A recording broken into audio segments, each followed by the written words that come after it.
Bonjour les amis, restez constamment romantique. Vous me connaissez, Germain Roncary, j'accompagne toutes les personnes à distance de chez vous ou ici à mon cabinet.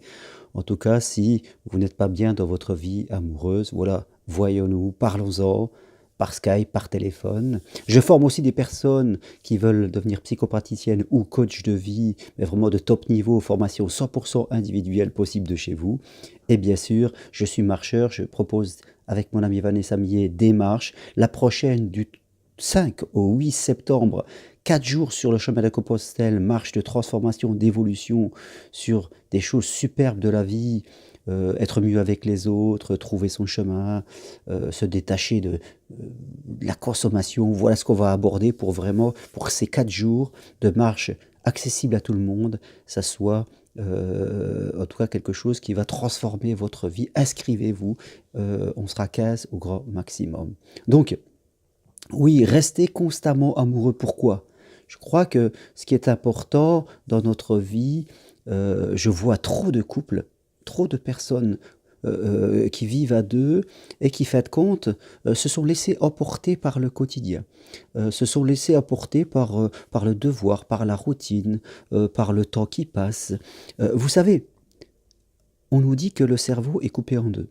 Il y a son côté gauche qui va être très cartésien, très calculateur, beaucoup dans le mental et ses peurs, et le cerveau partie droite qui, elle, est plus rêveur, créative, romantique. Alors bien sûr, quand on rencontre une personne, au début, nous sommes plutôt cerveau droit, c'est-à-dire le côté romantique, on se séduit, on valorise l'autre, on vit des choses vraiment superbes, et après, quand on se met à deux, on bascule souvent, quelquefois, sur le partie gauche du cerveau, et tout doucement, ce côté de se séduire, ce côté d'essayer de toujours de plaire, d'essayer toujours de surprendre, s'atténue un peu, et on rentre plutôt dans une genre de routine où, en fin de compte, on construit quelque chose. On oublie de vivre l'amour, et on construit quelque chose. On construit sa maison, on achète du matériel, on prend des factures,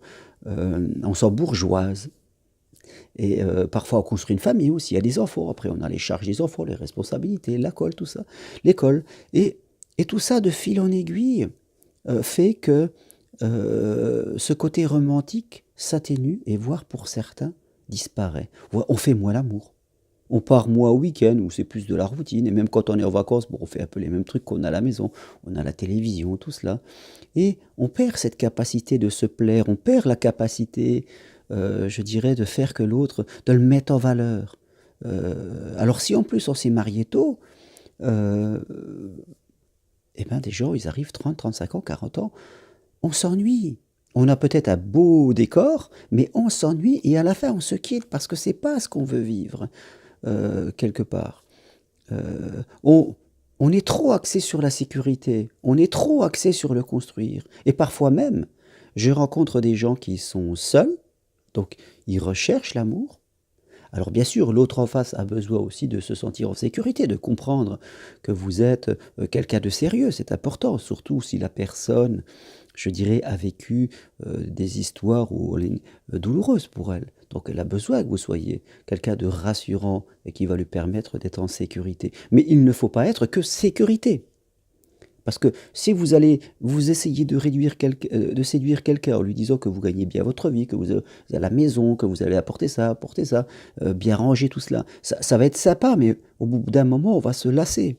Parce qu'on a l'impression que c'est enfermant. Et puis que quand tout est écrit d'avance, que ça paraît trop beau, trop bien rangé, trop nettoyé, on a envie de passer à autre chose. Donc oui, vous pouvez être cartésien et apporter la sécurité, mais ne jamais oublier de rester dans le romantisme. Si on vit à deux, si on vit avec une personne, c'est d'abord parce on se séduit, qu'on fait l'amour, qu'on a envie d'être ensemble, et que quand on est séparé, l'autre nous manque. Donc c'est important, et c'est pas parce qu'on a des années de mariage que ça retombe. Ça c'est faux, c'est totalement faux. Il faut l'entretenir. Moi, je vous parle cash, hein, comme on dit. Je vais partir faire le chemin de Compostelle pendant un mois et je vais laisser Edwige, ma compagne. Oui, ça me chagrine un peu.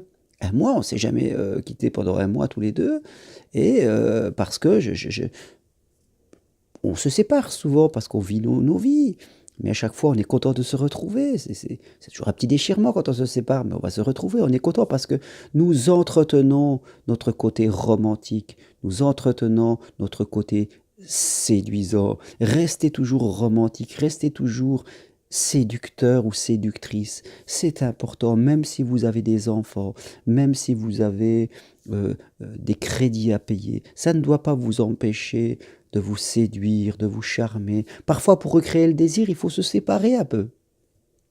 Partez en week-end chez une amie. La séparation crée les retrouvailles. C'est quand l'autre nous manque que le désir revient. C'est important. Il faut jouer avec nos émotions. Il faut jouer. Ne soyons pas trop sérieux. Ne soyons pas trop enfermés dans nos moules d'habitude où on ne va plus sortir. Si vous êtes un couple, allez dans un hôtel 4 étoiles, 5 étoiles. Faites-vous des tripes. Et séduisez-vous, surprenez l'autre. Et si vous cherchez, que vous soyez homme ou femme, que vous cherchez à séduire quelqu'un, bien sûr le côté rassurant c'est bien, le côté cartésien c'est bien, vous avez de l'argent, vous avez des biens, c'est bien pour rassurer, mais ne soyez pas que cela. Ne cherchez pas tout de suite à soulager votre peur d'être seul. Parce que ceux qui sont tout de suite trop...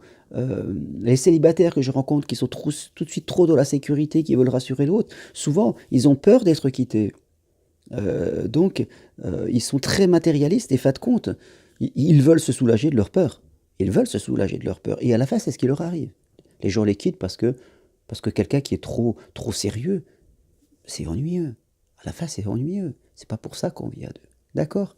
Alors, vraiment, je vous invite, travaillez, soyez sérieux si vous voulez être sérieux. Et quand il faut être sérieux, c'est important. Mais ne négligez pas votre côté séducteur, votre côté charmeur, et mettez de la créativité dans votre vie amoureuse, dans vos séductions, en couple ou célibataire. Et si vous n'y arrivez plus, si le dialogue est rompu, que vous savez plus où vous en êtes, eh ben, téléphonez-moi. On se fait un chat tous les deux, on se fait un Skype, on téléphone. Vous venez ici si vous habitez à Montpellier. Mais voilà, on fait un point, je vous donnerai des clés pour progresser. Pas la peine de faire une grosse psychothérapie. On n'est pas là-dedans, on est dans l'évolution personnelle. Et vous verrez que ça va le faire.